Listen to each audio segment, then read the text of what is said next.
Hey, 5280 Sports Guys, with your boy MK. I got your MMA quick minute. Anyways, some of the stuff that happened, there was a fight this weekend, and Demetrius Johnson just beat Anderson Silva for most title defenses in UFC history. Now, that's impressive. I think I've brought this up.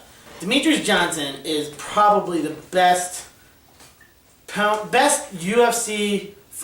I'll go with this. He is a legit GOAT candidate for MMA.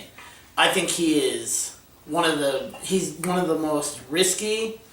At the moment, the division doesn't have the potential there. But he, as far as like some of, he's in flyweight.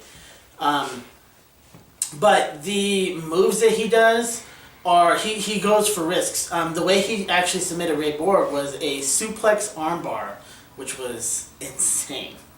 If you guys haven't seen it, go check it out on YouTube. It's crazy. I've never seen anything like it. I think Joe Rogan completely lost his mind when he saw he said, I've never seen anything like it. Anyways, so anyways, Demetrius Johnson just did that. Super achievement. Congrats to him.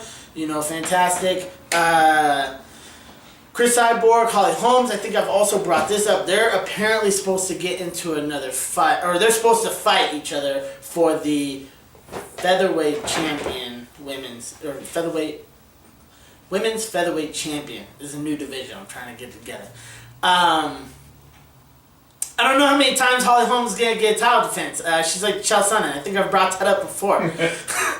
So, anyways, she's... I guess Holly Holmes can bounce back and forth wherever she wants. So, that apparently is supposed to go down.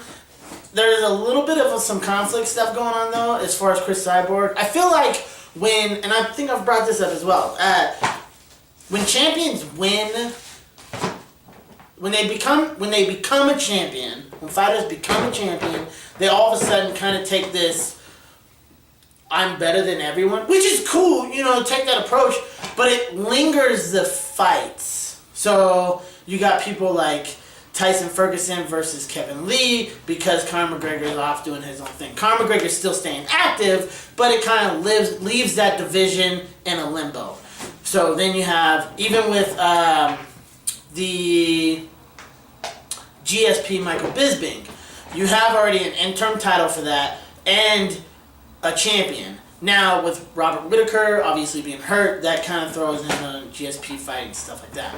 But that whole thing is kind of just, you just kind of leave the division lingering a little bit. So when these when these fighters become champions, they need to just work out whatever they can. And I don't know if that's Dana White UFC stuff or if it's the fighter itself. I know with the fighter before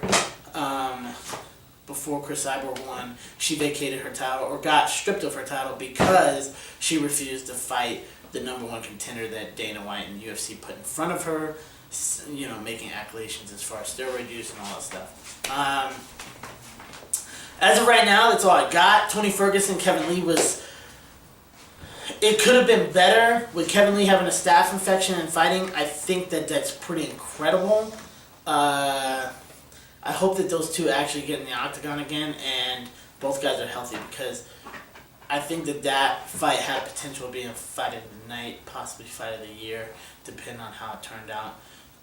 But with that being said, this is 5280 Sports Guys. This has been your MMA Minute. Go ahead and be sure to follow us on Facebook, Twitter, Instagram, YouTube.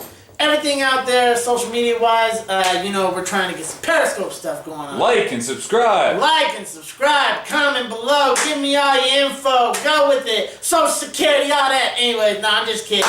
I'm out. I'll see y'all next week with the 5280 Sports Guys. Peace!